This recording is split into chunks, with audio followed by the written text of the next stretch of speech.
Hello, and welcome to the first Gray Matter Mapping Roundup. Each month, we'll discuss the trends, technologies, and real world challenges shaping mapping and location intelligence.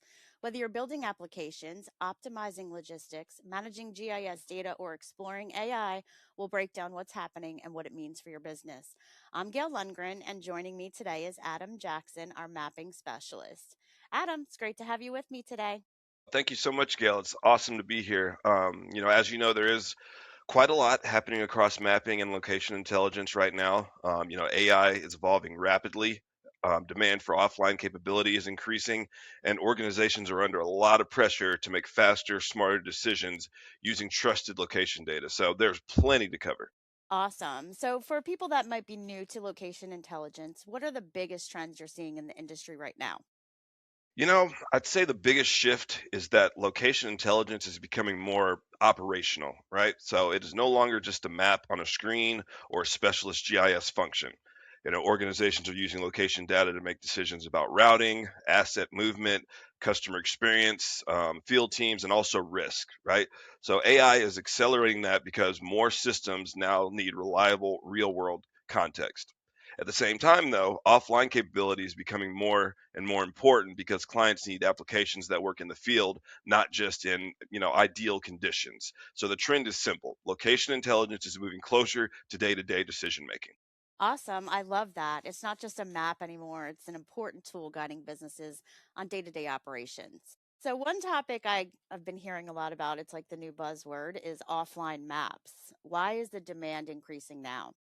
Well, if you've ever been on like a camping trip, you know that connectivity is not guaranteed, right? So it's easy to assume everyone is online all the time, but many industries operate in very rural, remote areas and remote sites. Dense urban environments, those urban canyons when you're in a city and there's big tall buildings right next to you, or locations where signal is unreliable. So if a driver, engineer, or field worker loses access to maps or navigation, that can create operational delay and a lot of frustration. And offline mapping helps reduce that risk. The more critical the operation, the less acceptable it is to rely on being online all the time. Awesome. So, the way I look at it is like if the work's happening in the field, the technology needs to work there as well. So Absolutely. when people hear about offline maps, they often think of poor mobile signal. But is there more to it than that? Yes, poor signal is only part of the story. Offline mapping is really about resilience and user experience. It means the application can keep working when connectivity drops, performance can feel faster because the key data is available locally, and teams can keep moving without waiting for the network. That matters for delivery drivers, utility workers, emergency response teams, and any mobile workforce in general. The benefit is confidence. Okay, users trust the application because it does not fail when conditions become difficult. Awesome. That's a great point. Emergency services are really what comes to my mind. Of course, we know emergencies can happen anywhere, and first responders need reliable access to accurate data when every second counts. But that same need for dependable information applies to a lot of other industries also. Absolutely right. So, who would you say is benefiting most from offline mapping today? Are there any industries or use cases standing out? And, we're seeing a strong demand across logistics, field service, utilities, agriculture, mining, and emergency response, like you mentioned. Any organization with people or vehicles operating away from reliable connectivity should be thinking about it, right? So it's especially relevant for mobile first operational platforms. So, for example, the Here Mobile SDK is a good example of where this becomes practical because it supports maps, routing, navigation, and offline capability for iOS, Android, and Flutter applications. So for many clients, offline is becoming a design principle rather than just a feature. Right. That's a really helpful distinction. Offline isn't just nice to have anymore, it's becoming part of how these solutions are designed from the start. I think that's really important. So, for organizations considering offline capabilities, what should they be looking for in a mapping platform or SDK? I'd say start with the user journey, right? So ask what happens when connection disappears. Can the user still see the map? Can they still navigate? Can they search? Can they capture updates and then synchronize it later, right? So then assess the platform. Look for offline maps, routing and navigation, strong coverage, regular map updates, and SDK flexibility. the technology matters, but understanding what happens in the real world workflow matters even more. That's a great way to look at it. Start with what the user needs in the field and then work back to the technology that supports it. Have to quote my super wise boss here, where he says, let's look at the problem from the top down and solve it that way. Right. That's a great way to think about it. Kudos to Dave. So everybody's talking about AI, but where are you seeing it genuinely impact mapping and location technology? Well, that's a great question. So, the useful AI conversations are practical ones. Okay. So, route optimization, predictive logistics, asset tracking, geospatial analytics, and better decision support in general. The key point is that AI needs accurate context. Okay. So, a model can generate an answer, but if that answer depends on roads, restrictions, traffic, or physical distance, it needs trusted location intelligence behind it. Right. So the most interesting applications of AI are helping organizations make better decisions faster. Awesome. Yeah, IA is a great tool in many ways, but most importantly, the data set behind it needs to be accurate and up to date and almost real time for some situations like we talked about emergency services, for example. So here recently announced location reasoning in simple terms, what is it and why does it matter? Okay, well, how much time do we have? Okay, so the here location reasoning is interesting because it tackles a real problem. AI systems need to understand the physical world if they are going to make operational decisions, right? So the concept is to ground AI in enterprise grade map data, live traffic, and road intelligence so it can produce more consistent location aware outcomes. Okay, so in simple terms, it gives AI access to a map, routing intelligence, and real world conditions before it answers a location based question. So that matters because the next phase of AI is not just generating answers, okay, it's making decisions, and those decisions need reliable location context.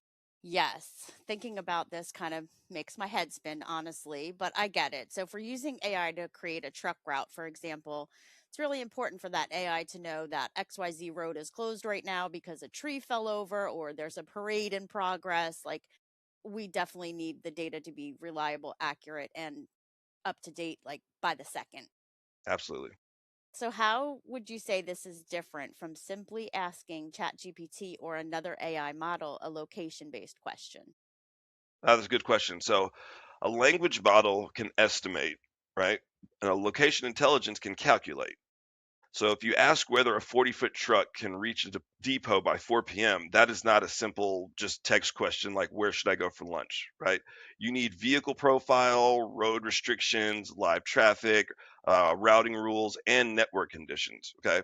So roads change, traffic changes, restrictions change. So, one day you're out on the road and there's no construction, the next day there is construction, right? So things can change like on a dime almost. So the difference is that location systems are built to calculate against real world constraints, while a language model on its own predicts the most, likely response. Right. That's a really good answer. It makes a lot of sense. So I appreciate that. It's cleared it up for me. Happy So to what help. would you say the biggest mistake businesses make when it comes to location data? Hmm. I'm going to think about that for a second. So, I'd say the biggest mistake is treating the map as the whole solution, right? So the map is the visible part, what you can see, but the value sits in the data underneath the map, essentially, services and intelligence behind it. If the data is weak, the application will struggle. If the platform can't scale, then the business will hit problems later on. So if the decision is based only on the price, the hidden costs can appear in development time. Are these developers going to be able to turn something around quickly? Support issues or poor user adoption. If it's a really awkward interface, people aren't going to adopt to it well, right? So good location strategy starts with the problem you're trying to solve, not just the map you want to display. Kind of going back to what you mentioned about Dave earlier. Start from the top and work your way down type of. Right. Yeah, I totally agree. The companies that are seeing the most value are the ones that start with the challenge and build the right data, the platform, and the mapping strategy around the challenge. Mhm. All right. So, for companies planning their location technology strategy over the next 12 months, where would you recommend they focus first? You know, I'd probably focus on the foundations. There's a few of them, data quality, governance, integration, and then offline readiness and AI readiness, right? So if you're planning to use AI, automate decisions, or scale a location-enabled product, your location data needs to be reliable, first and foremost, right? So you also need to understand where offline capability matters and where live services are essential. So like out in the field, in those remote rural areas. So before adopting the latest technology, make sure your location data foundation is solid. Right. Sounds simple enough. Focus on data reliability and offline readiness to form a strong foundation, and then build up from there based on your business needs. So I know you just got back from the Esri User Conference in San Diego. Hmm. What stood out to you, and what were the biggest themes people were talking about there? Yeah, so this was actually my first time attending the Esri User Conference. A lot of people, a lot of great energy, and I was thrilled to be there, honestly. But some of the biggest themes I was seeing was how quickly GIS is moving into wider business decision making. It's not just about specialist teams producing maps anymore. The conversations were much more focused on how organizations use GIS, AI, and location intelligence together to understand what is happening, in the real world, and then coordinate action to make better decisions. So AI, was clearly a major talking point. And, if you weren't already aware, I mean, AI is everywhere, right? But the useful discussions were not about hype, right? They were about practical use cases, accelerating analysis, automating workflows, improving situational awareness, and helping more teams access, geospatial insight without needing to be GIS experts, right? You know, GIS can work for everybody, but you don't always have to be a GIS expert, right? So I'd say that is where the market is heading. Location data is becoming a trusted layer that helps AI understand the real world. The other thing that stood out was how operational the conversations were. People were talking about resilience and infrastructure and mobility, public sector planning, utilities, enterprise systems, and real-time workflows. So that tells us clients are not just asking, "What can GIS show me?" They're asking, "How can location intelligence help us act, faster and with more confidence?" So for us, that reinforces the direction we're already going in, right? So clients need clear advice on data quality, integration, platform fit, and how mapping connects to their wider technology strategy overall. So the Esri User Conference was a strong reminder that the future of location intelligence is practical, it's connected, and it's increasingly AI ready. That's really amazing. It's so great to see the mapping industry maturing right before our eyes. I can't wait to see what we're doing with this data in 5 or 10 years from now. It seems like the limits are endless. It's gonna be crazy. Yeah, can't wait. So, if somebody wants to discuss mapping, GIS, location APIs, or hear technologies, how can they connect with you? Yeah, so please get in touch. My email address is adamj@graymatter.com. Feel free to look me up on LinkedIn. Yeah, we're always here and we're ready to discuss, anything location intelligence related. And, we're just happy to help and be a resource for you. Perfect. I'm available as well. My email is gail@graymatter.com. I'm also on LinkedIn, and I'd love to speak with anybody who has a challenge that they're looking to solve. And we look forward to getting in touch. Adam, I just want to say thank you for joining. To recap, we covered why offline mapping is becoming more essential, how AI is becoming more location aware, and why location intelligence is becoming a business priority rather than a specialist capability. If you'd like any help evaluating your mapping strategy, map data, APIs, GIS platform, or migration plans, get in touch. We're here to help. We have tons of resources and we'll be to book a call with your dev teams or whoever needs to be on it and guide you in the process. So we're going to say bye for now and we hope to see you next month. Thanks for having me, Gail. Thanks for coming.